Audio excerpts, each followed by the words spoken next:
en qué marco justamente surge nuestro país, cómo se forja y cómo siempre tuvo un rol en el marco del sistema capitalista cuando se desarrolla. Y a entender también cómo hemos sido siempre definidos desde afuera. En particular lo que tiene que ver con la historia de América Latina, para luego ir sobre nuestro país. América Latina fue conquistada por dos imperios, España y Portugal, que en sí ya tenían un desarrollo tardío del capitalismo, es decir, no eran los principales centros de poder y de desarrollo de ese momento.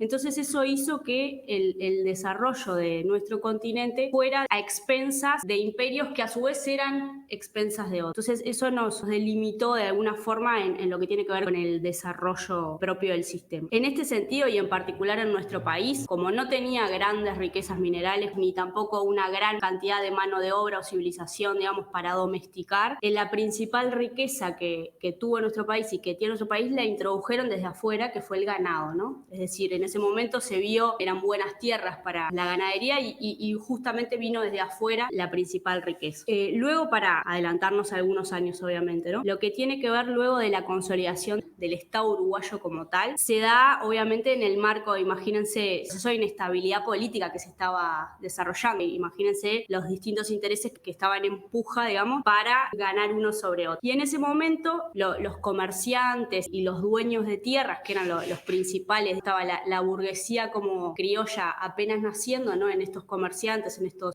dueños de pequeños comercios y demás, y la oligarquía, que era la que tenía las tierras, digamos, el campo. Entre ellos ya se estaban, obviamente, esos intereses que coincidían, obviamente, desde el punto de vista de clase, y por eso también el objetivo es poder como pensar la historia del Uruguay desde un punto de vista de cómo fueron intercalándose o cómo se fue dando la lucha de clases. Estas clases que tenían intereses de que esta inestabilidad se bajara, ¿no? Porque para sus intereses económicos no les servía que estuviera todo el tiempo guerrillas y pequeñas guerras y qué sé yo, sino que lo que les interesaba era la paz. Entonces ahí promueven en ese momento al ministro de Guerra Latorre que fuera gobernador. Y ahí es donde nosotros colocamos, yo no diría el inicio del capitalismo, pero donde el capitalismo empieza como a tomar más forma, ¿no? En nuestro país. En ese momento se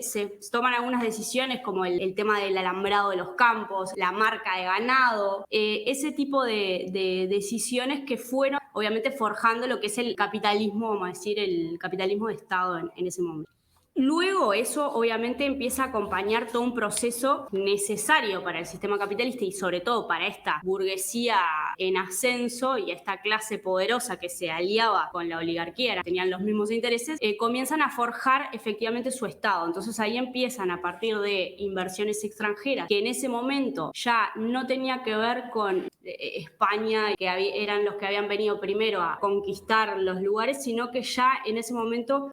estábamos de nuevo bajo los intereses, sobre todo británicos, que eran los que ya habían tomado, digamos, habían retomado su poder en la zona y eran los que ponían básicamente la plata. Estas inversiones empezaron a permitir de alguna forma que la burguesía y la oligarquía empezaran a desarrollar su Estado, con bancos, con redes de transporte, con el tema obviamente de los trenes, que si nosotros nos ponemos a fijar un segundo cómo es la distribución, por ejemplo, del transporte en nuestro país, vemos que todo conduce a Montevideo y al puerto, es decir,